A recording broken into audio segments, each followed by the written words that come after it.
Permíteme hacerte una pregunta, no a la mente que analiza, sino al alma que siente. Y si todo lo que has vivido hasta hoy, cada alegría y cada lágrima, no fuera una serie de eventos aleatorios, sino la manifestación exacta de una vibración que has estado emitiendo en silencio. Y si te dijera que no necesitas esperar un milagro, porque tú eres el milagro esperando a ser activado. Has llegado a este espacio no por casualidad, sino por una ley de resonancia.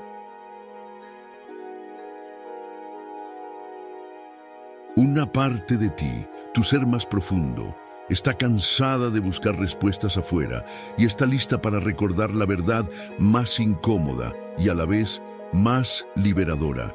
El poder de transformar tu realidad desde su raíz no está en los cielos ni en el destino.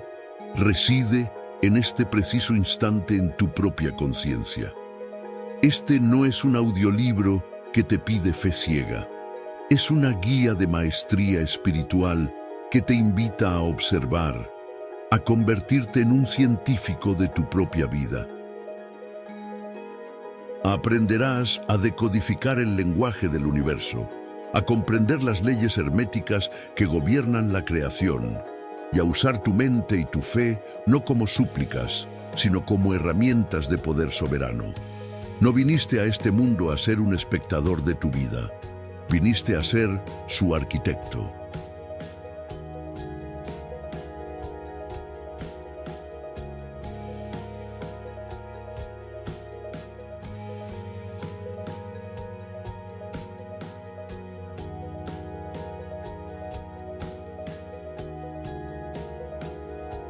Y antes de iniciar este viaje hacia el corazón de tu poder, te invito a realizar un primer acto de creación consciente, a declarar tu despertar.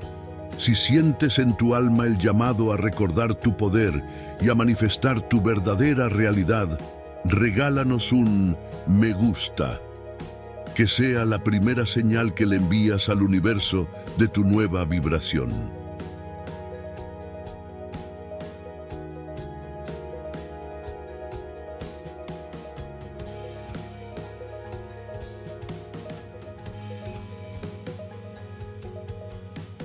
Suscríbete a este canal, tu santuario para la maestría espiritual y los secretos metafísicos, y activa las notificaciones para no perderte ninguna de las llaves de tu liberación. Y con la autoridad de quien se sabe creador, desciende a la sección de comentarios y declara tu poder. Escribe: hoy recuerdo mi poder y manifiesto mi verdad. O si prefieres, mi mente y mi fe son las herramientas de mi creación.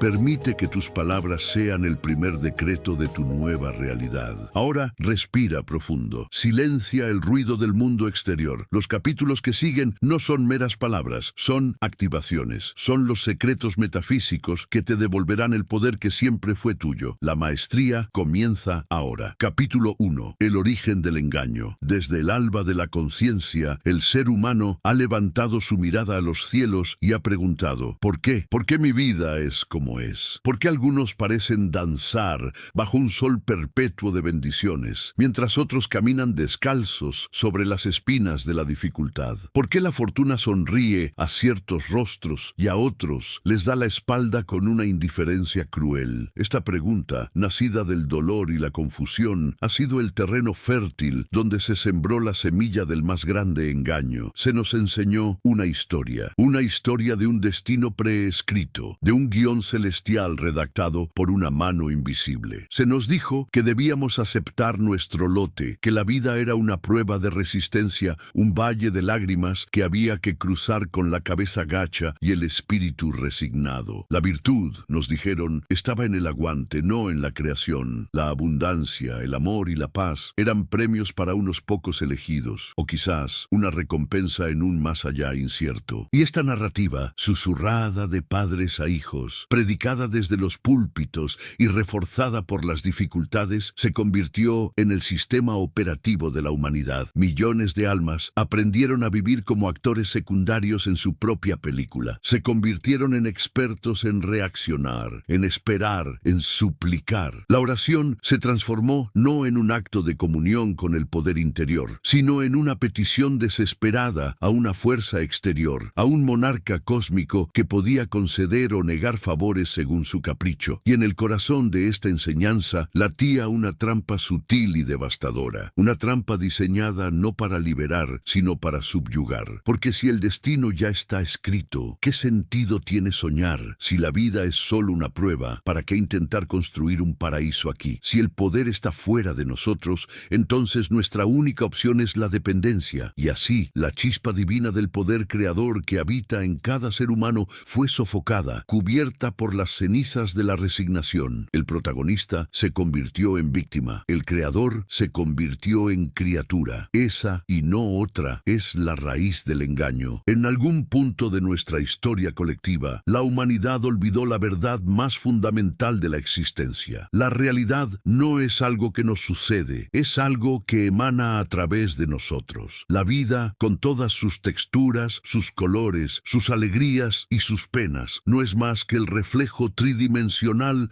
de lo que sostenemos en el santuario de nuestra conciencia. No lo que deseamos con la mente superficial, sino lo que creemos con la certeza del alma. El universo, lejos de ser un juez o un titiritero, es un espejo de una fidelidad impecable. No emite juicios morales, no entiende de culpas ni de merecimientos, no premia la virtud ni castiga el pecado en el sentido humano. Su única y sagrada función es reflejar. Refleja frecuencias, refleja vibraciones, refleja los pensamientos que, sostenidos con persistencia, se condensan en forma. Refleja las emociones que, sentidas con intensidad, se traducen en experiencias. Y refleja las creencias que, arraigadas en lo profundo, moldean el camino que recorremos. La metafísica, esa ciencia del espíritu tan temida por quienes se benefician del engaño, nos devuelve esta verdad. Nos enseña que todo es mente, que el universo es una gran manifestación de la conciencia una, que no existe una verdadera separación entre lo interno y lo externo. Son dos caras de la misma moneda. Lo que se proyecta desde el laboratorio silencioso de la conciencia inevitablemente se convierte en la realidad tangible que experimentamos afuera. Durante eras, esta sabiduría fue considerada peligrosa, herética. Se ocultó en textos esotéricos, se transmitió en susurros en sociedades secretas. Se temía el potencial de un ser humano que recordara su divinidad.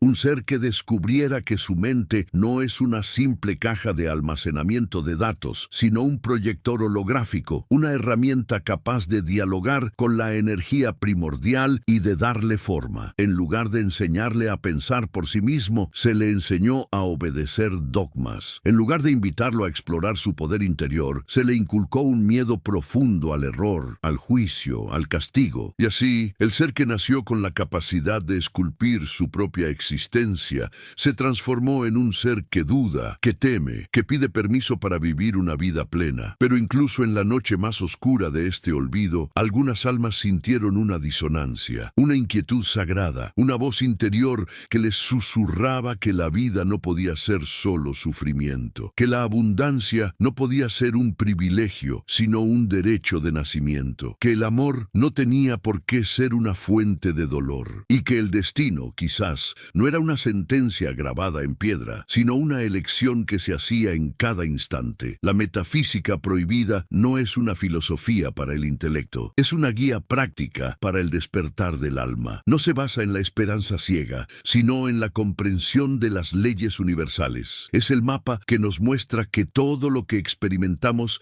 es el resultado directo de lo que sostenemos con convicción en nuestro interior. A lo largo de los capítulos que siguen, comenzaremos a descorrer los velos. Se revelará lo que siempre ha estado a la vista, pero que hemos sido entrenados para no ver. Se abrirán las puertas a la memoria de nuestro poder olvidado, y se demostrará que la verdadera maestría no consiste en cambiar el mundo, sino en cambiar la conciencia con la que lo habitamos. Porque cuando eso sucede, como por un acto de magia divina, todo lo demás cambia. cambia por sí solo. El engaño ha terminado. La era del recuerdo ha comenzado. Capítulo 2. El reflejo invisible. Lo que proyectas sin darte cuenta. A veces no es la vida la que te cierra las puertas. Es la sombra que proyectas la que bloquea la entrada. Existe un principio tan sutil como implacable. Cuando una experiencia se repite en tu vida una y otra vez, no es el universo conspirando en tu contra. No es mala suerte. Es un espejo que te está mostrando, con una fidelidad a veces dolorosa, un patrón invisible que se niega a ser visto, una vibración que emites sin cesar desde las profundidades de tu ser. Hay personas que caminan por el mundo con la convicción de ser víctimas. Nadie me valora, todo me cuesta el doble, siempre me abandonan. No se dan cuenta de que estas frases no son descripciones de su realidad, son los decretos que la crean, son las órdenes silenciosas que le dan al universo. Y el universo, en su obediencia impersonal, simplemente responde: como tú crees, así será. El espejo de la vida no se equivoca, no juzga, solo devuelve la imagen. Es un mecanismo de retroalimentación perfecto, diseñado para nuestro despertar. Pero no siempre lo vemos, no siempre entendemos su lenguaje, hasta que un día la vida nos lo pone tan de frente que es imposible ignorarlo. Hasta que un día un nuevo jefe te trata con la misma falta de valoración con la que tú te tratas en silencio. Hasta que una nueva pareja te abandona justo cuando tú mismo habías abandonado la fe en merecer un amor incondicional. Hasta que una oportunidad se desvanece en el momento exacto en que la duda susurró en tu oído. ¿Quién eres tú para lograr esto? Ese es el punto de inflexión. Ese es el momento en que puedes elegir seguir culpando al reflejo o tener el coraje de mirar al rostro que lo proyecta. El principio fundamental de la maestría espiritual es este: el universo no responde a tus palabras vacías, responde a tu energía. Y la energía más poderosa, la que realmente da forma a tu mundo, es la creencia que sostienes como una verdad inmutable en el santuario de tu corazón. Muchos han sido educados en la idea de un Dios que premia y castiga, un contador celestial que lleva un registro de nuestras buenas y malas acciones. Pero esta visión nace del miedo y de la necesidad de un control externo. ¿Cómo podría castigarte una fuente cuyo tejido es el amor incondicional? En la antigua historia de Job, un hombre justo que lo pierde todo, encontramos una clave. En medio de su devastación, Job no maldice a Dios. Declara: aunque él me mate, en él esperaré. Job comprendió lo que muchos aún no ven. No se trataba de un castigo, sino de una prueba de fe, una purificación, una invitación a encontrar una certeza que no dependiera de las circunstancias externas. La vida no castiga, la vida refleja. Pero es más fácil, más cómodo para el ego, creer en la mala suerte, en el destino cruel, en la injusticia divina. Asignar la causa a algo externo nos exime de la responsabilidad de mirar hacia adentro. Es más sencillo decir: esto me pasó, que admitir: de alguna manera yo sostuve la vibración para que esto pasara. Imagina a una mujer, a la que llamaremos Elena, que a sus 40 años se siente invisible. En su trabajo, sus ideas son ignoradas. En sus relaciones, siente que nunca es la prioridad. Se sienta un día a conversar con un terapeuta o un guía espiritual, desesperada, sintiendo que el universo la ha olvidado. El guía, con una calma profunda, le hace una sola pregunta: Elena, cuando estás sola en el silencio de tu habitación, ¿qué te dices a ti misma? Elena, con lágrimas en los ojos, confiesa: que no soy importante, que mis necesidades no cuentan. Ahí estaba. No eran los demás quienes la hacían invisible. Era ella misma, vibrando en la frecuencia de la no importancia, proyectando esa señal al mundo. Y el mundo, como un espejo fiel, simplemente le devolvía la imagen que ella emitía. La mente humana es un campo fértil. Todo lo que siembras en ella germina. No discrimina entre semillas de duda o de certeza. Si sostienes la idea de que el amor es peligroso, tu subconsciente te protegerá del amor, atrayendo personas no disponibles o saboteando relaciones prometedoras. Si estás convencido de que para ganar dinero hay que sufrir, tu realidad se llenará de trabajos agotadores y mal pagados, porque esa es la única forma de dinero que tu sistema de creencias permite entrar. Pero si, por el contrario, eliges deliberadamente plantar una nueva semilla, aunque al principio te parezca una mentira, algo milagroso comienza a suceder. No de afuera hacia adentro, sino de adentro hacia todo. Hay un misterio que la mente lógica lógica se resiste a aceptar, y es este: el karma no es un juez cósmico que te persigue de vida en vida. El karma es un espejo instantáneo, justo y preciso. Cuando siembras un pensamiento de crítica hacia otros, la vida te rodea de personas que te critican. Cuando sientes envidia del éxito ajeno, bloqueas tu propio flujo de éxito. Cuando te quejas constantemente de tus problemas, inconscientemente buscas más problemas para tener de qué quejarte. La mayoría no se da cuenta de esto porque no son conscientes de lo que están sembrando. No saben que cada pensamiento es una semilla, que cada queja es un decreto, que cada afirmación resignada como "así es la vida" es una orden para que la vida siga siendo así. El problema nunca es lo que te pasa. El problema es lo que sostienes como cierto acerca de lo que te pasa. Imagina a otro hombre, llamémosle David, que camina por la calle murmurando: "Soy un fracaso, todo me sale mal". Un anciano sabio lo escucha y lo detiene. Le pregunta: "Joven, ¿dejarías que un extraño entrara a tu casa cada día a insultarte, a romper tus cosas y a decirte que no vales nada?". "Claro que no", responde David ofendido. El anciano sonríe y le dice: "Entonces, ¿por qué permites que esos pensamientos vivan en tu mente, que es tu verdadero hogar? La mente crea, pero es el alma, el sentimiento profundo, lo que sostiene la creación. Y mientras sostengas dentro de ti una visión fragmentada de quién eres, el mundo será igualmente fragmentado contigo. Por eso, la próxima vez que algo en tu vida se repita, no lo maldigas, no lo tomes como una condena. Tómalo como un mensaje sagrado, como un reflejo amoroso que te dice: "Mira aquí, hay una vibración que estás emitiendo sin darte cuenta,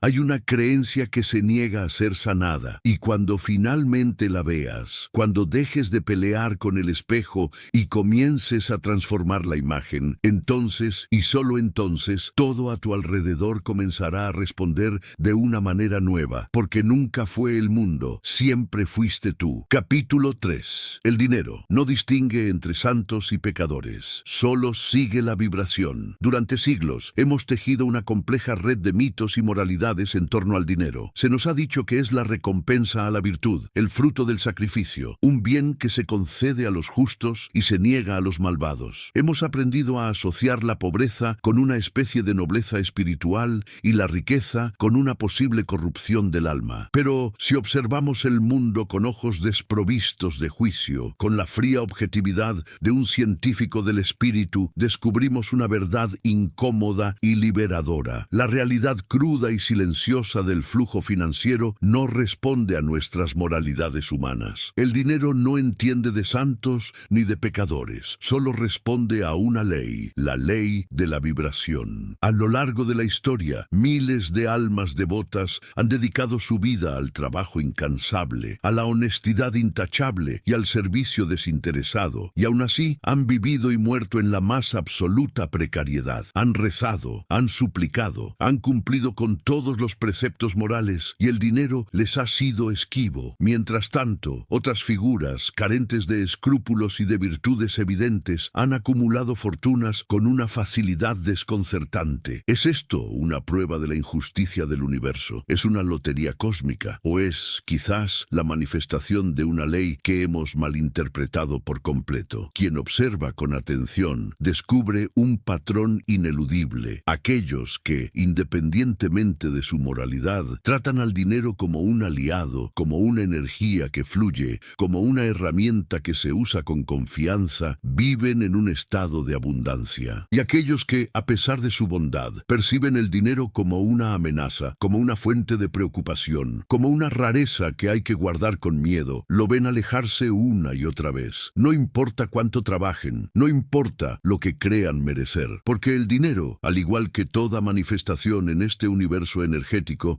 no responde a palabras, ni a súplicas, ni a méritos. Solo responde a la vibración, y la vibración no se puede fingir, se sostiene. Imagina a dos personas, Ana y Carlos, frente al escaparate de una tienda de lujo. Ana, que quizás no tiene mucho en su cuenta bancaria, mira los objetos con admiración y alegría. Piensa: ¡qué maravilla! El universo es abundante. Algún día, si lo elijo, podré tener algo así. Su vibración es de aprecio, de posibilidad, de abundancia. Carlos, que quizás tiene más dinero que Ana, mira el mismo escaparate con resentimiento sentimiento. Piensa, esto es un insulto para los que trabajamos duro. Es obsceno. El dinero corrompe. Su vibración es de escasez, de juicio, de separación. ¿Hacia quién crees que la energía de la abundancia se sentirá más atraída? La vibración se manifiesta en los gestos más pequeños e inconscientes, en la forma en que entregas una propina. Lo haces con alegría, honrando el servicio, o con tacañería, sintiendo que pierdes algo. En la forma en que hablas del dinero, lo haces con gratitud y confianza,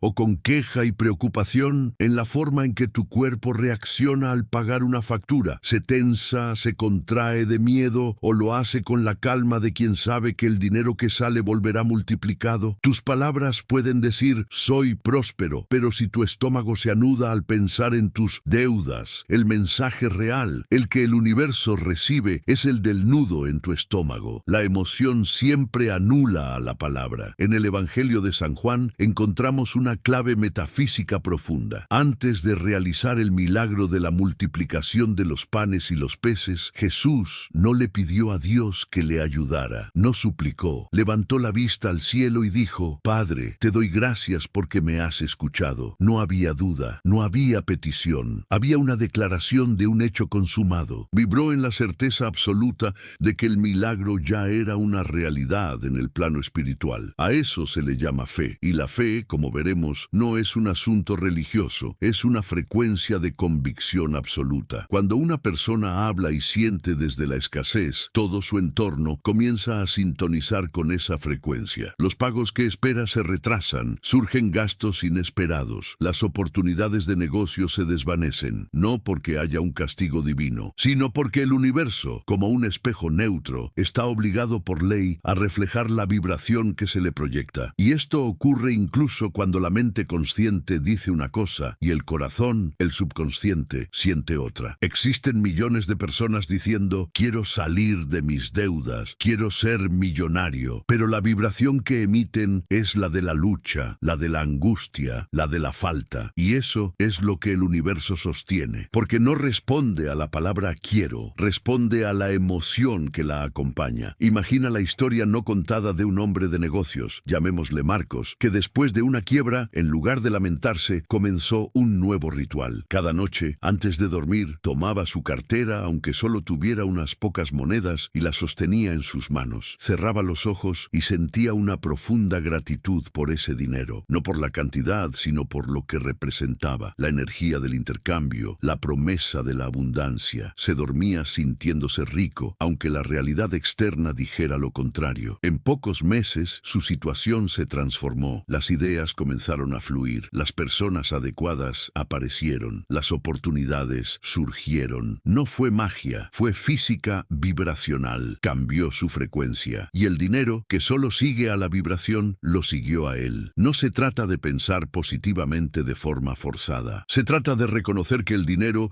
es una energía que responde a tu estado interno. La mayoría hemos sido programados para relacionarnos con él desde el miedo, la culpa o el esfuerzo extremo, como si fuera un premio que solo se gana con sacrificio. Pero el universo no opera con premios ni castigos, solo responde al tono con el que le hablas, y ese tono se llama frecuencia. La fe del sembrador no está en las palabras que dice, sino en la confianza con la que lanza la semilla al campo. Y así como el campo devuelve según lo sembrado, la vida devuelve según lo vibrado. El dinero no distingue entre santos y pecadores, no entiende de moralidad, solo sigue la vibración, y quien cambia su frecuencia, cambia su historia financiera para siempre. Capítulo 4. El karma no castiga, solo refleja. Durante generaciones, la palabra karma ha sido pronunciada con un matiz de temor, como si se tratara de un juez cósmico, un contable divino que anota cada una de nuestras acciones en un libro invisible para, tarde o temprano, devolvernos el pago con intereses. Crecimos con la idea de una justicia celestial que nos castigaría por nuestros errores y, quizás, si éramos lo suficientemente buenos, nos recompensaría por nuestras virtudes. Pero esta visión, aunque útil para mantener un cierto orden social,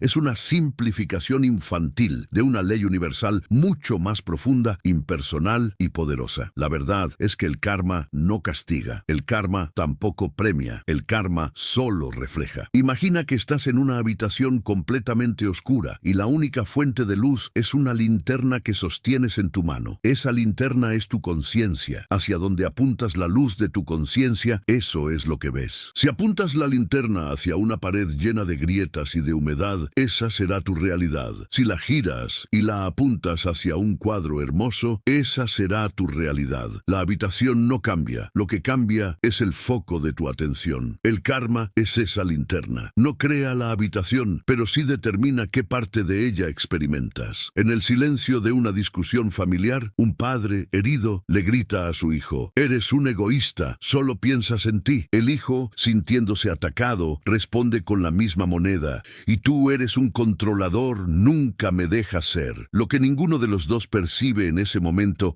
es que no están luchando el uno contra el otro. Están luchando contra su propio reflejo en el espejo del otro. El padre ve en su hijo el egoísmo que no se permite a sí mismo. El hijo ve en su padre el control que teme ejercer. Ese es el karma en acción. No un castigo, sino un espejo que te muestra sin piedad lo que llevas dentro. Cada vez que alguien actúa desde el resentimiento, no está castigando al mundo. Está sembrando en su propio campo vibratorio más razones para sentirse resentido en el futuro. Cada vez que alguien repite «nadie me entiende», no está describiendo una realidad objetiva. Está emitiendo un decreto, una orden para que el universo le presente situaciones en las que no sea entendido. El universo, obediente, simplemente refleja lo que esa persona sostiene como su verdad, sin cuestionar si es justo o no, si lo merece o no, porque el karma no juzga, solo refleja. Imagina a una mujer, a la que llamaremos Sofía, que carga durante años con la creencia de que no es lo suficientemente buena. Lo escuchó en su infancia, lo sintió en sus primeros fracasos y lo aceptó como una verdad inmutable. Entonces, cada vez que una oportunidad de éxito se presenta, algo en ella la sabotea. Procrastina, comete un error tonto, se enferma, no porque el destino esté en su contra, sino porque su karma, su patrón energético, le está mostrando fielmente la creencia que lleva dentro. La vida le dice: «Como tú crees que no eres suficientemente buena, te presentaré las pruebas que lo confirmen». En el libro de los Proverbios, un texto de profunda sabiduría metafísica, se lee: «Porque cuál es su pensamiento en su corazón, tal es él». No dice «tal será» o «tal puede llegar a ser». Dice «tal es», porque lo que se sostiene internamente como una verdad, ya sea una idea, una emoción o una creencia, no se queda confinado en el cráneo. Se proyecta como un campo de energía y la vida, como un holograma, se encarga de darle forma tridimensional. El karma no espera a una vida futura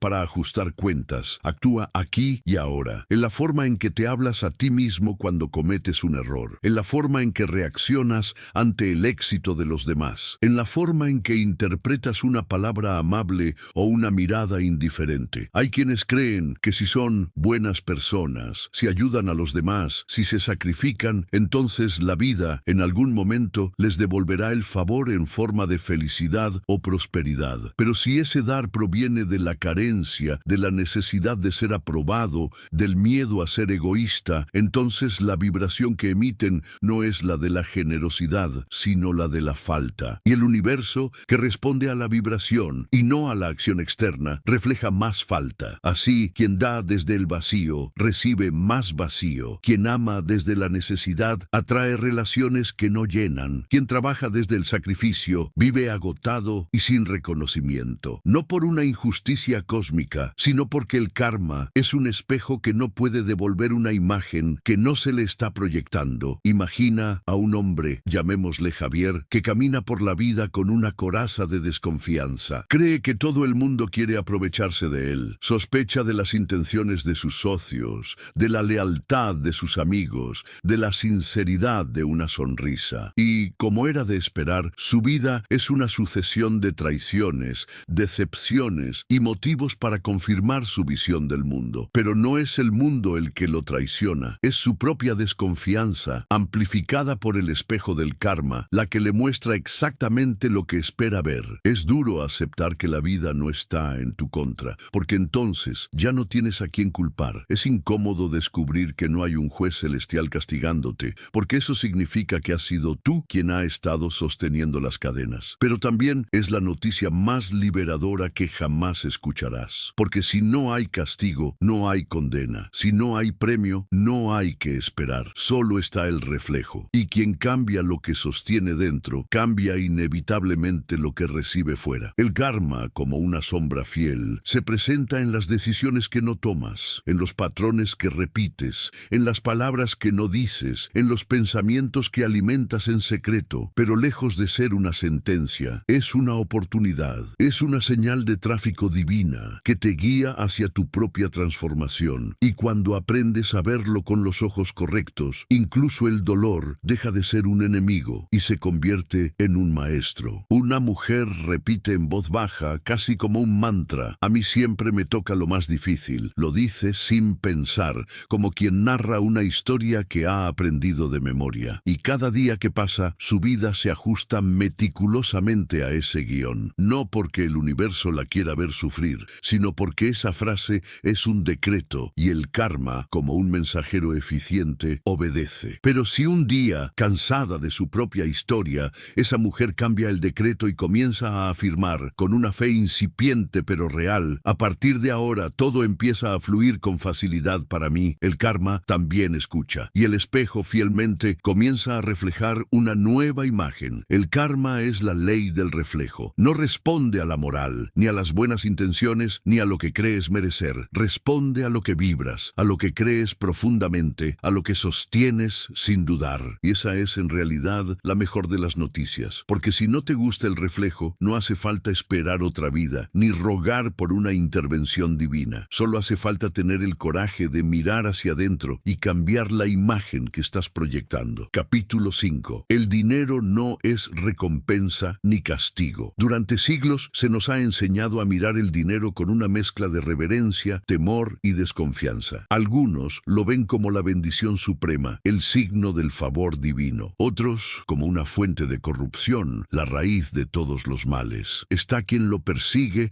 como si en él estuviera la salvación eterna, y quien lo desprecia como si fuera un obstáculo para la espiritualidad. Pero pocos, muy pocos, han comprendido su verdadera naturaleza. El dinero no juzga, no premia a los buenos ni castiga a los malos. Tampoco llega por merecimiento moral. El dinero, como una corriente de agua, simplemente responde a la ley de la física vibracional. Imagina a una mujer, llamémosla Isabel, que trabaja de sol a sol. Es responsable, honesta, amable y se sacrifica por su familia. Sin embargo, el dinero apenas le alcanza para cubrir sus gastos. Vive en una constante preocupación. Al otro lado de la ciudad vive un hombre, llamémosle Ricardo, que parece no esforzarse demasiado. Disfruta de la vida, toma riesgos y sin embargo vive rodeado de lujos y oportunidades. Isabel, desde su perspectiva, se pregunta: ¿por qué a mí no? ¿Qué he hecho mal? Cree que la vida es injusta, pero lo que no ve es que ambos están recibiendo exactamente lo que su energía sostiene. Isabel, a pesar de su bondad, vibra en la frecuencia del sacrificio y la carencia. Su diálogo interno es: hay que trabajar muy duro, el dinero no alcanza, tengo miedo de no poder pagar. Ricardo, por otro lado, vibra en la frecuencia de la confianza y la abundancia. Su diálogo interno es: el dinero es una herramienta para disfrutar,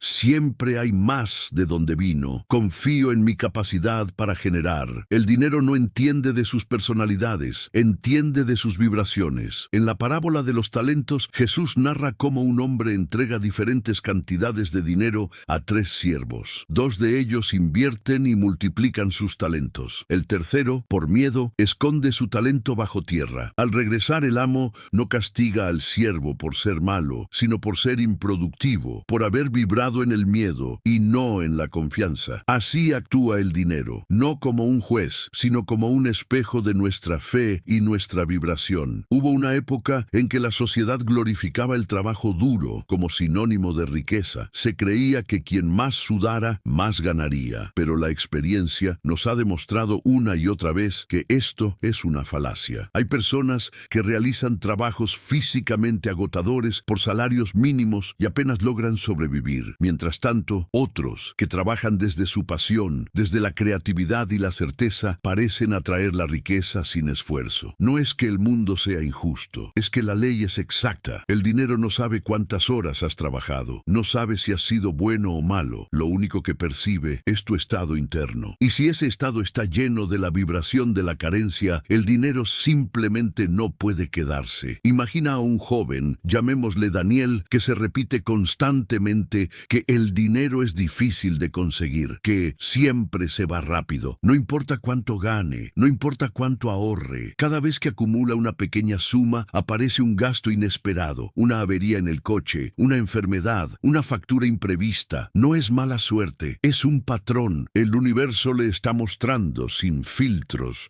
lo que él mismo está decretando con su vibración. Su creencia de que el dinero siempre se va se convierte en una profecía autocumplida. Una tarde, un hombre de negocios observa a un mendigo en una esquina. Le ofrece unas monedas. El mendigo, en lugar de agradecer, las toma con amargura y murmura: «Esto no es nada. El dinero nunca se queda conmigo». El hombre de negocios se detiene, no por las palabras, sino por la energía que hay detrás de ellas. Comprende que la realidad de ese hombre no ha sido construida por el sistema ni por la suerte. Ha sido construida por esa creencia, por esa sentencia que repite como un mantra de pobreza. El dinero no responde a la necesidad. Si así fuera, las personas más necesitadas serían las más ricas. Responde a la conciencia. Y esa conciencia no se cambia repitiendo frases vacías si el sentimiento que las acompaña es de duda. Se transforma cambiando la relación interna que uno tiene con la energía de la abundancia. Un corazón agradecido abre las puertas a la prosperidad, pero no el agradecimiento forzado, no el que se dice esperando recibir algo a cambio, sino el que brota genuinamente al reconocer la abundancia que ya existe, aunque sea en las cosas más pequeñas. Quien agradece por cada moneda ve multiplicado su valor energético. Quien se queja por cada factura refuerza el peso y la carga de la deuda. Hay quienes ven un gasto como una pérdida, otros lo ven como una circulación de energía, sabiendo que lo que se da con alegría vuelve con alegría. Hay quienes ahorran por miedo a la escasez futura, otros ahorran por la confianza en la expansión futura. Hay quienes se angustian al pagar, otros lo hacen con amor, bendiciendo a quien recibe el dinero. Y así, el dinero, como energía consciente, aprende a dónde volver. No por capricho, sino por ley de resonancia. El dinero es una forma de energía. No tiene voluntad propia, no tiene favoritismos, pero sí tiene una cualidad implacable. Refleja con exactitud la conciencia con la que se le invoca. Por eso, cambiar tu relación con el dinero no es una cuestión de trabajar más horas, ni de pedir un aumento, ni de buscar un nuevo empleo. Es una cuestión de pensar diferente, de sentir diferente, de hablar diferente. El profeta Isaías, en un pasaje de gran profundidad metafísica, pone en boca de Dios las siguientes palabras: «Vuestras palabras contra mí han sido violentas, dice Jehová, y dijisteis: ¿qué hemos hablado contra ti? Habéis dicho: por demás es servir a Dios, y que anduviésemos afligidos». En otras palabras, habéis hablado desde la queja, desde la angustia, desde la vibración de la aflicción. Y eso es lo que habéis recibido. Lo mismo ocurre con el dinero. Lo alejamos cuando lo maldecimos. Lo bloqueamos cuando lo tememos. Lo limitamos cuando lo vemos como un enemigo. Quien quiere ver al dinero como un aliado, debe primero aliarse consigo mismo, confiar en que lo merece, sentirse cómodo con su presencia y dejar de repetir las frases que lo repelen. El dinero no castiga, no llega por rezos, no responde a las súplicas, solo llega a quien vibra en sintonía con él. Y esa sintonía no se crea esperando, se elige. Capítulo 6. La fe no es religión, es certeza interior. Desde niños se nos ha enseñado a asociar la fe con la religión. Se nos dijo que tener fe era creer en un conjunto de dogmas, confiar en un Dios que habita en un cielo lejano, repetir oraciones con la esperanza de ser escuchados. Pero pocos, muy pocos, nos hablaron de la otra fe. La fe que no se reza, sino que se encarna. La fe que no se proclama con palabras, sino que se vibra con cada célula del cuerpo. La fe real, la fe que mueve montañas, no es un dogma, no necesita templos ni intermediarios.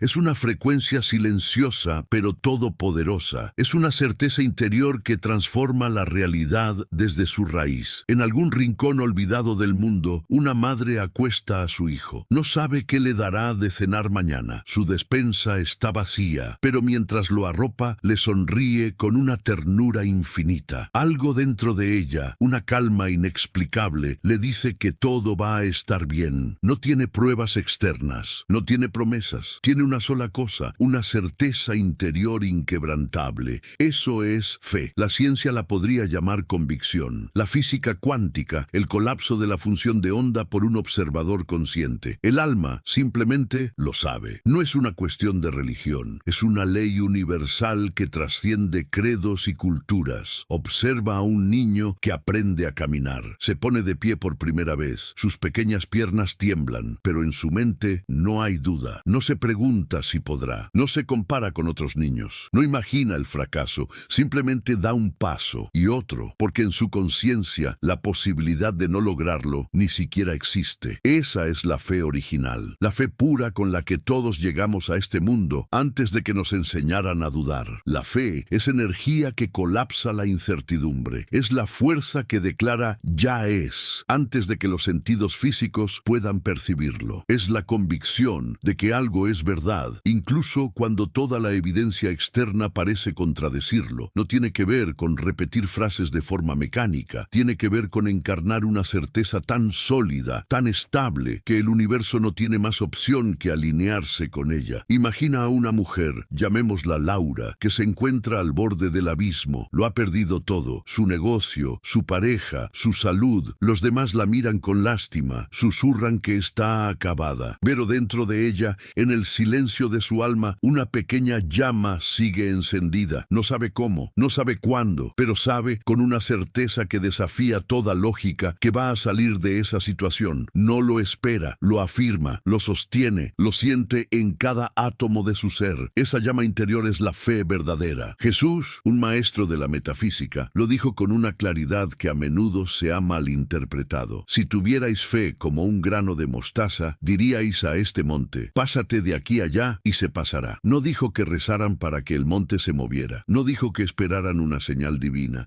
Dijo que hablaran al monte, que le ordenaran moverse desde un lugar de certeza absoluta. Esa es la fe que crea, la fe que no pide, la fe que no mendiga, la fe que comanda. En algún momento de nuestro condicionamiento confundimos la fe con la esperanza. La esperanza es pasiva, es esperar que algo externo cambie. La fe es activa, es saber que el cambio ya ha ocurrido en el plano interior y que la manifestación externa es solo cuestión de tiempo. La esperanza depende del futuro. La fe vive en el ahora eterno. Cuando escuchamos historias de milagros, la sanación espontánea de una enfermedad terminal, el giro inesperado de la fortuna, la oportunidad que llega cuando todo parecía perdido, no se trata de que el universo intervenga por capricho. El verdadero milagro ocurre cuando una persona, a través de su enfoque y su convicción, eleva su frecuencia a un nivel tan puro y tan alineado con la mente universal que colapsa la materia a su favor. No son casualidades, son consecuencias de una fe sostenida. Y es aquí donde el mundo se divide. Están aquellos que se preguntan si algún día sucederá el milagro, y están aquellos que actúan como si el milagro ya hubiera sucedido. No es arrogancia, es certeza, no es ilusión, es alineación vibracional. Hay una historia que se repite en todas las culturas y en todos los tiempos. El navegante que se adentra en un mar desconocido, guiado solo por la estrella de su visión interior. El artista que crea una obra maestra, sabiendo que es un canal para algo más grande que él. La sanadora que ve la salud perfecta en el cuerpo enfermo antes de que los síntomas físicos comiencen a desaparecer. Lo que los une no es la lógica, es la fe que brota del alma como un río subterráneo, invisible pero incontenible. La mayoría de la gente reza con las palabras, pero duda con el corazón. Dicen que creen, pero vibran en la frecuencia de la incertidumbre. Piden abundancia, pero no se sienten dignos de recibirla. Y esa incoherencia entre lo que se dice y lo que se siente es lo que bloquea el flujo divino. La fe no es lo que dices, es lo que sostienes en el silencio de tu ser. En el Evangelio de Marcos, Jesús da otra clave maestra. Por tanto, os digo que todo lo que pidiereis orando, creed que lo recibiréis y os vendrá. La traducción a menudo suaviza la radicalidad del original. Una traducción traducción más precisa sería: creed que ya lo habéis recibido. No en el futuro, ahora. Es una línea delgada, pero es el umbral entre desear y crear. Quien dice lo tendré, todavía está en la frecuencia de la espera. Quien dice ya es mío, ha cruzado a la frecuencia de la posesión. Un día, una persona deja de pedir señales, deja de esperar el permiso del mundo, deja de rezar con la angustia del que no tiene, y empieza a caminar con firmeza, a actuar con convicción, a vibrar como si ya estuviera viviendo la realidad que ha elegido. Y entonces, como por arte de magia, todo a su alrededor comienza a cambiar. No porque el mundo haya cambiado, sino porque su frecuencia ha cambiado. Y como un espejo perfecto, la vida no tiene más remedio que reflejar su nueva verdad. La fe no es religión, es la ciencia del alma, es vibración sin fisuras, es el lenguaje con el que le hablas al universo, y el universo siempre, siempre responde. Capítulo 7. El salto cuántico, disfrazado de crisis. Nadie nos enseña a navegar el colapso. Nadie nos prepara para ese momento en que el suelo que pisamos se abre y todo lo que dábamos por sentado se desmorona. Un día tienes un trabajo, una pareja, una salud, un conjunto de certezas que parecen ser los pilares de tu vida. Y al día siguiente, sin previo aviso, uno o varios de esos pilares se derrumban. El despido inesperado, la traición, el diagnóstico médico, la pérdida económica. Y ahí, en medio de los escombros, cuando parece que no hay salida, comienza el verdadero viaje espiritual. No es un castigo, no es un error del universo, es un salto cuántico disfrazado de crisis. La mayoría de las personas, cuando se enfrentan a un colapso, creen que han fracasado. Piensan que algo hicieron mal, que la vida los está castigando, que han perdido el juego. Pero la verdad, desde una perspectiva metafísica, es radicalmente diferente. Nada en el universo se destruye sin un propósito. Nada se rompe si no es para dar paso a algo más grande. Y ninguna estructura se derrumba si no es porque ya se había vuelto demasiado pequeña para contener la expansión de tu alma. Las crisis no llegan para castigarte, llegan para liberarte. Imagina a una mujer, llamémosla Clara, que después de 15 años en un matrimonio que se ha vuelto una rutina sin alma, despierta una mañana con una sensación de vacío insoportable. Él ya no es quien era, ella tampoco. Las conversaciones son superficiales, las miradas se evitan. El miedo a la soledad, a la incertidumbre económica, la paraliza, pero algo en su interior, una voz sabia y antigua, le grita que ya no puede seguir fingiendo. Un día, su marido le anuncia que se va. El mundo de Clara se derrumba. El dolor es inmenso, pero meses después, en el silencio de su nueva vida, Clara redescubre su propia voz, sus propias pasiones, su propia fuerza. Ese divorcio, que parecía la peor de las tragedias, se convierte en su renacimiento. No perdió una relación, ganó su propia alma. Imagina a un hombre, llamémosle Roberto, que ha dedicado 20 años de su vida a una empresa. Ha sacrificado tiempo con su familia. Ha puesto su trabajo por encima de su salud. Un día, debido a una reestructuración, es despedido. La humillación y la angustia lo consumen. Se siente inútil, desechado. Pero en ese vacío forzado, sin nada que hacer, desempolva su vieja guitarra. Comienza a componer canciones, algo que no hacía desde su juventud, y termina descubriendo que su verdadera vocación no era ser un ejecutivo, sino un músico. Crea una nueva vida, una vida con un propósito que nunca habría encontrado si no lo hubieran obligado a soltar la seguridad de su antiguo empleo. La vida no te arranca nada que aún necesites. Solo despeja el camino para que dejes de sostener lo que ya no vibra contigo, lo que tu alma ya ha superado. Pero hay una trampa en el proceso, una trampa muy peligrosa. Es confundir el colapso con una condena. Cuando algo se rompe, nuestro primer instinto, programado por el miedo, es intentar reconstruirlo exactamente como era. Nos aferramos a los restos, intentamos revivir lo que ya ha muerto. Buscamos pegar con cinta adhesiva las piezas de una estructura que necesita ser demolida por completo. Y en ese acto de resistencia, en ese negarse a soltar, es donde bloqueamos el salto cuántico. El salto no se da luchando por volver al pasado, se da rindiéndose al presente, se da confiando en el caos, se da entregándote al vacío con la fe absoluta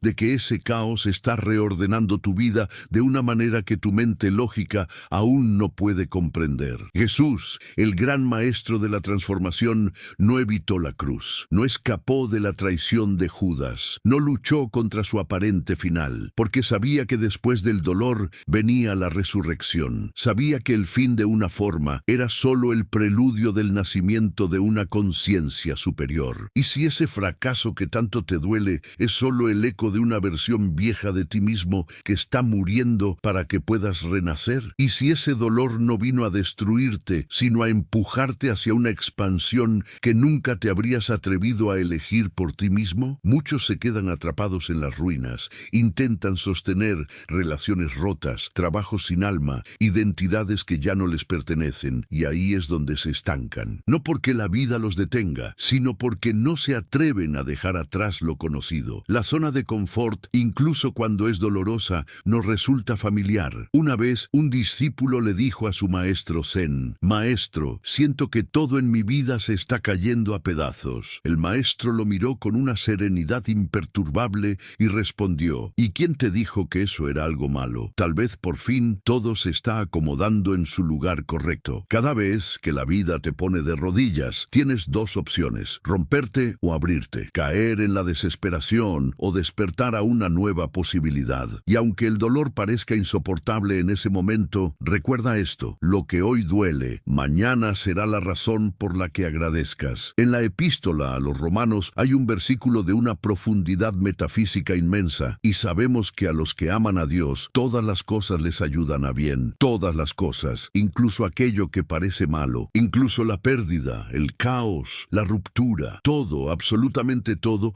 se acomoda para el bien de aquel que confía en el proceso, de aquel que sabe que hay una inteligencia amorosa orquestando el universo. La oruga, encerrada en su crisálida, no sabe que va a volar, solo sabe que su mundo se ha deshecho, que está envuelta en oscuridad, que ya no reconoce la forma que tenía. Es un proceso de disolución total. Pero si resiste ese proceso, si no se rinde a la desesperación, si confía en el impulso vital que la sostiene, termina rompiendo el capullo y abriendo las alas. Tú no estás siendo castigado, estás siendo transformado, estás en tu crisálida, y cuando por fin sueltes lo que no puedes controlar, cuando dejes de luchar contra el proceso, el universo te mostrará la nueva y magnífica forma que siempre estuvo preparada para ti, no porque el mundo haya cambiado, sino porque tú, finalmente, te habrás atrevido a volar. Capítulo 8. El despertar. No es un instante, es una decisión continua. Hay una idea romántica sobre el despertar espiritual. Muchos creen que es un evento súbito, un relámpago de iluminación que desciende de los cielos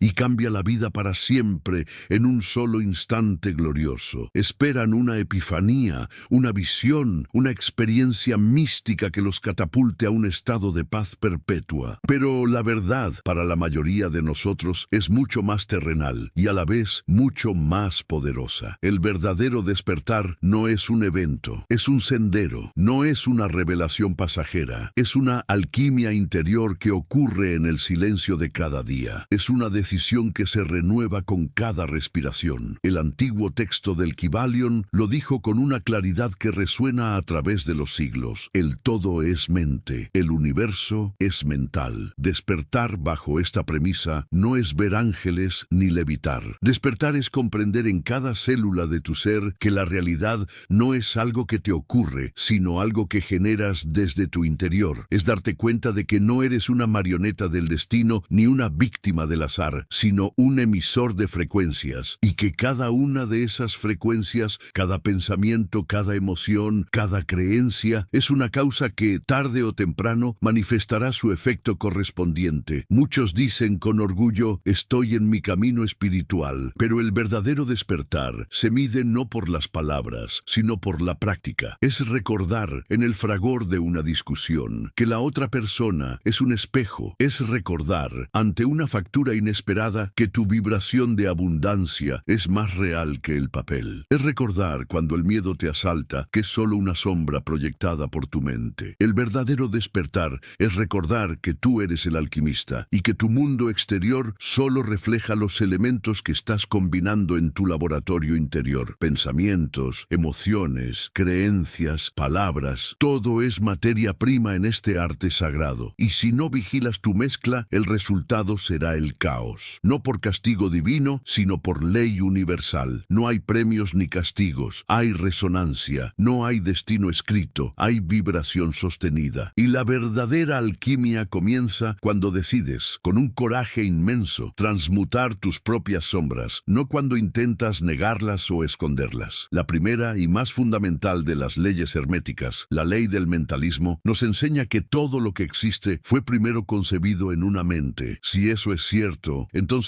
todo lo que existe en tu vida, tu salud, tus relaciones, tu cuenta bancaria, es un pensamiento manifestado. ¿Qué estás pensando? ¿Qué estás creyendo sin darte cuenta? ¿Qué imagen de ti mismo sigues proyectando al mundo día tras día? Imagina a una mujer, llamémosla Marta, que durante años vivió culpando a su mala suerte en el amor. Decía que siempre atraía al mismo tipo de hombre, egoísta, no comprometido, emocionalmente distante. Se quejaba con sus amigas, iba a terapia, leía libros de autoayuda, pero un día, cansada de repetir la misma historia con diferentes rostros, hizo algo radical. Se sentó en silencio frente a un espejo y en lugar de buscar defectos en su físico, se preguntó, ¿qué parte de mí vibra en la frecuencia del abandono? ¿Qué creencia en mí atrae a hombres que no pueden verme? Y en ese silencio lo comprendió. No era el mundo el que estaba en su contra, era ella misma, sosteniendo una creencia infantil de no ser digna de un amor completo, la que estaba atrayendo a hombres que reflejaban esa herida. Su despertar no fue una visión celestial, fue el acto humilde y doloroso de asumir su propia creación. Así comienza la alquimia, no cuando enciendes velas e incienso, sino cuando enciendes la luz de tu propia conciencia en los rincones oscuros de tu mente. El Kybalion lo resume en otra de sus leyes inmutables: como es adentro, es afuera. Esa frase tan simple y tan profunda contiene el misterio entero del universo. Si crees que el mundo es un lugar hostil, vivirás en un estado de tensión y defensa. Si crees que el amor verdadero es escaso, verás traiciones y desilusiones por todas partes. Si crees que el dinero es difícil de conseguir, sudarás cada moneda. Pero si decides, aunque al principio no tengas pruebas, vibrar como si ya fueras abundante, amado y libre, el mundo no tendrá más opción que remodelarse para reflejar tu nueva convicción. Esa es la alquimia espiritual. No se trata de transformar el plomo físico en oro. Se trata de transformar el plomo de tus emociones densas, el miedo, la ira, la culpa, en el oro de tu nuevo estado de conciencia. Y eso, amigo mío, no se logra en una sola noche de meditación. Se logra a través del fuego diario del discernimiento. Despertar es eso, es transmutar, es pasar de la queja al agradecimiento, del miedo a la confianza, del caos mental a la coherencia del corazón. Es dejar de reaccionar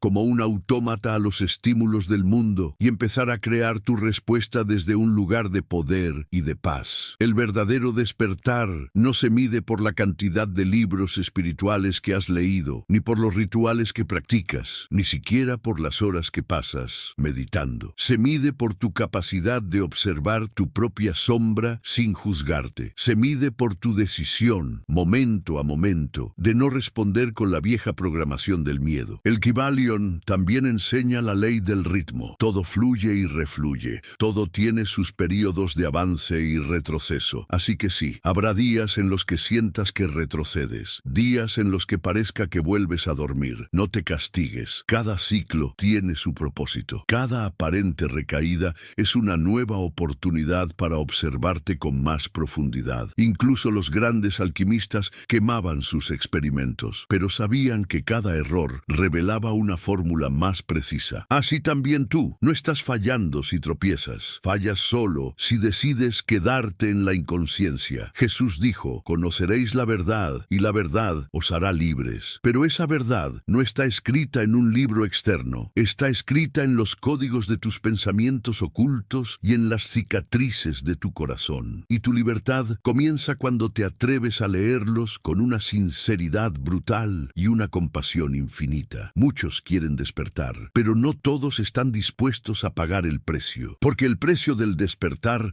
es soltar tus excusas favoritas. Es dejar de pedir señales y comenzar a ser la señal. Es abandonar la cómoda identidad de la víctima para habitar la incómoda responsabilidad del creador. Así como Hermes Trismegisto enseñaba que el universo es una mente viva, tú también eres es una mente viva que da forma al universo que habita. No hay separación, no hay una interferencia divina que decida por ti. Solo estás tú y la frecuencia que eliges sostener en este instante y en el siguiente y en el siguiente. El despertar no es una meta, es la forma más alta de disciplina espiritual. Es recordar día tras día que el universo entero se mueve dentro de ti y que cada momento es una oportunidad para crear, para transmutar y para evolucionar. No lo hagas por miedo al infierno o por alcanzar un cielo. Hazlo porque ya has entendido que no hay otra forma de vivir con verdad. Y si hay una certeza que puede sostenerte cuando el mundo se sacude, es esta: todo cambio real empieza en el interior, porque todo en el universo, como nos enseñaron los sabios de todos los tiempos, es mente, es vibración y es correspondencia. Y tú eres la piedra filosofal que estabas buscando. Capítulo 9. La verdadera fe, la llave invisible que sostiene la creación. La mayoría de las personas creen que la fe es un concepto relegado al ámbito de la religión. La asocian con dogmas, con rituales, con la creencia en un ser superior que interviene en los asuntos humanos. Pero la fe real, la fe que opera como una ley universal, trasciende todas las religiones y todas las filosofías. La fe no es una creencia, es un estado de conciencia. No es una esperanza, es una certeza. Es la llave invisible que sostiene toda la creación. El Kybalion no menciona la palabra fe directamente, pero su esencia impregna cada uno de sus 7 principios. ¿Qué es la ley del mentalismo? El todo es mente, sino la fe en el poder del pensamiento. ¿Qué es la ley de correspondencia? Como es adentro, es afuera, sino la manifestación de aquello en lo que creemos profundamente, incluso sin ser conscientes de ello. La fe no es esperar pasivamente. La fe es un acto de creación activa. Es mirar una realidad adversa, una enfermedad, una deuda, una soledad, y no dudar ni por un instante de la verdad de la salud, la abundancia y el amor que ya existen como potencial en tu interior. Es caminar sobre el agua, no porque esperes que el agua se solidifique, sino porque sabes que tu certeza es más sólida que el agua. Es sembrar una semilla en un campo aparentemente estéril y regarla cada día con la convicción absoluta de que algo crecerá, aunque tus ojos físicos aún no vean nada. Jesús, un maestro de esta ley, lo enseñó con una claridad que a menudo hemos olvidado. Si tuvierais fe como un grano de mostaza, diríais a esta montaña: muévete, y se movería. Analicemos la profundidad de esta afirmación. No dijo que se necesitara una fe gigantesca, perfecta,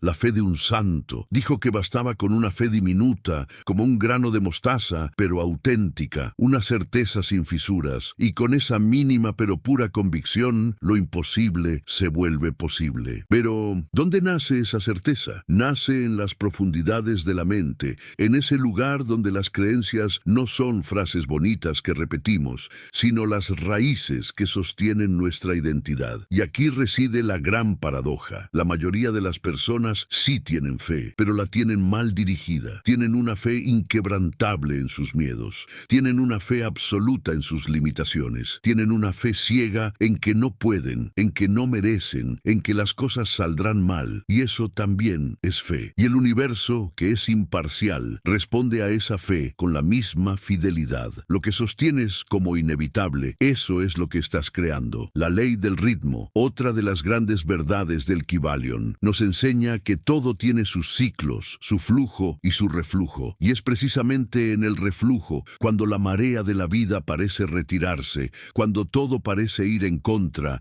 donde la verdadera fe se prueba. Es fácil tener fe cuando el sol brilla y el viento sopla a favor. Lo difícil, lo que separa al iniciado del neófito, es sostener la fe cuando la noche es oscura y la tormenta arrecia. Ahí es donde comienza la verdadera alquimia, porque el oro del espíritu solo se revela en el fuego de la incertidumbre. Imagina a un hombre, llamémosle Samuel, que lo ha perdido todo: su negocio, su casa, la confianza de su familia. Camina con la cabeza baja, repitiendo que la vida le ha dado la espalda. Hasta que un día, al borde de la desesperación, encuentra a una anciana sabia en un parque. Le cuenta su historia. La anciana lo escucha con paciencia y luego le dice: hijo, la fe no es para cuando ves el camino despejado. La fe es la luz que tú mismo enciendes cuando todo a tu alrededor es oscuridad. verdad. Esa simple frase enciende algo en Samuel. No cambia su situación externa de inmediato, pero cambia su vibración. Y como enseña la ley de la vibración, nada descansa, todo se mueve, todo vibra. Al cambiar su vibración interna de la desesperación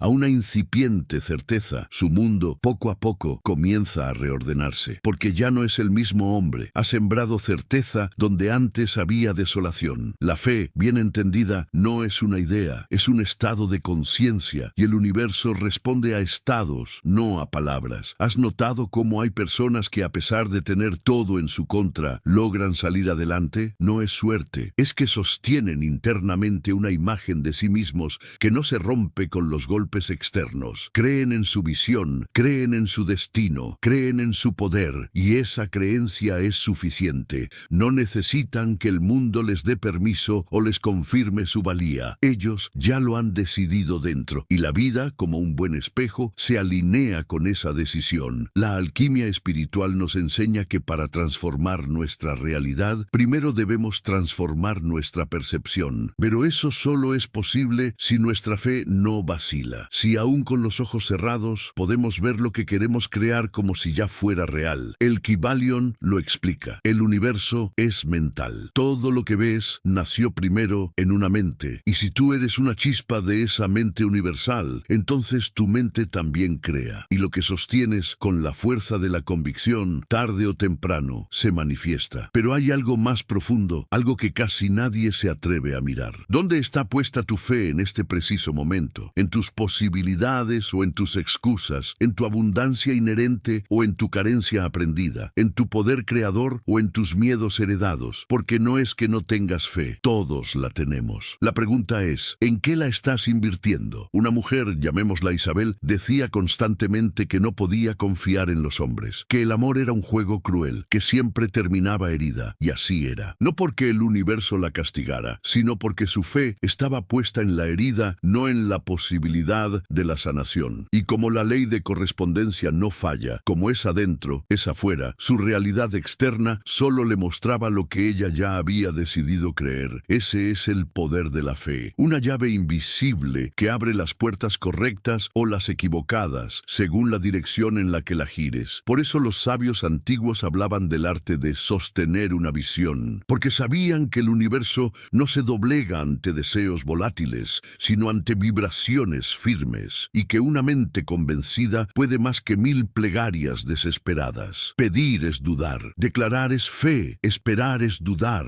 actuar desde la certeza es fe. No mires al cielo buscando tu fe, enciende el cielo en tu interior, y cuando esa fe se alinee con las leyes universales, cuando se convierta en tu forma de habitar el mundo, entonces todo se transforma, porque ya no caminas esperando señales. Te conviertes tú en la señal. Esa es la fe de los alquimistas, esa es la fe de los que despiertan. Capítulo 10. El verdadero poder del verbo. Decretar es crear. En el principio era el verbo, y el verbo era con Dios, y el verbo era Dios. Estas palabras que abren el Evangelio de Juan son quizás una de las afirmaciones metafísicas más profundas y menos comprendidas de la historia. No se trata de una metáfora poética, es la descripción literal de una ley de la creación. Todo lo que existe, desde la galaxia más lejana hasta el pensamiento más fugaz, fue creado por la palabra, por el verbo. Y el verbo no es simplemente un sonido, es la vibración que contiene, la intención que lo dirige, la fuerza que organiza la energía informe y la convierte en realidad visible. Los sabios del hermetismo, los autores del Kybalion, conocían este secreto. Lo expresan de forma sutil a través de la primera ley. El todo es mente, el universo es mental. ¿Y cómo se expresa y se mueve la mente?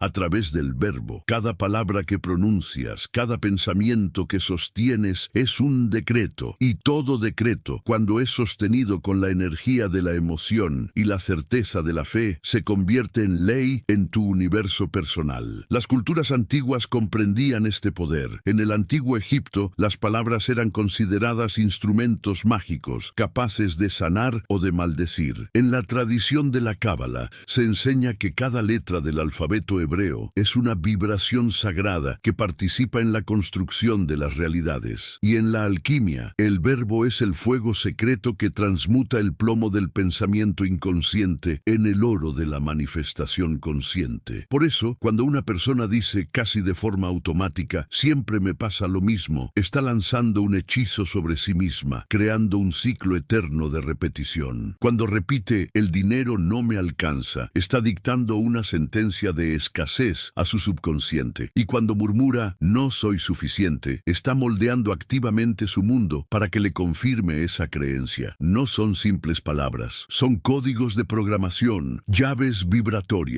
que abren o cierran las puertas de la realidad. Pero, ¿de dónde emana este verbo? Emana de lo más profundo de tu ser. Una boca que habla constantemente de escasez revela una mente que la sostiene como una verdad. Una voz que se queja sin cesar refleja un alma que ha olvidado su poder y ha asumido el rol de víctima. Y cada repetición de estas palabras no hace más que reforzar esa programación interna, cavando más hondo los surcos de la limitación. En el libro de Job encontramos una afirmación escalofriante por su precisión metafísica, porque el temor que me espantaba me ha venido y me ha acontecido lo que yo temía. Job no fue castigado por un Dios iracundo. Su propia palabra, nacida del miedo, actuó como un imán, porque el miedo, cuando se pronuncia, se convierte en un decreto. La duda, cuando se afirma, se vuelve una orden. Y así, millones de personas han vivido atrapadas en su propio discurso, no porque el mundo sea hostil, sino porque ellas mismas lo han estado recreando con cada palabra que lanzan al viento. Pero también existe el otro camino, el camino del verbo consciente, el camino del alquimista que no habla por hablar, sino que declara desde una frecuencia elevada. Es el que, en lugar de decir no puedo, dice estoy en el proceso de aprender. Es el que, en lugar de afirmar la vida es dura, elige declarar la vida se abre a mi favor con gracia y facilidad, y el universo, como un espejo obediente, escucha y refleja. La ley de causa y efecto, otra de las grandes enseñanzas del Kybalion, se activa con cada palabra que siembras. Y si tus palabras son semillas, ¿qué tipo de jardín estás cultivando? ¿Un jardín de flores vibrantes o un terreno baldío lleno de malas hierbas? Imagina a un joven, llamémosle Lucas,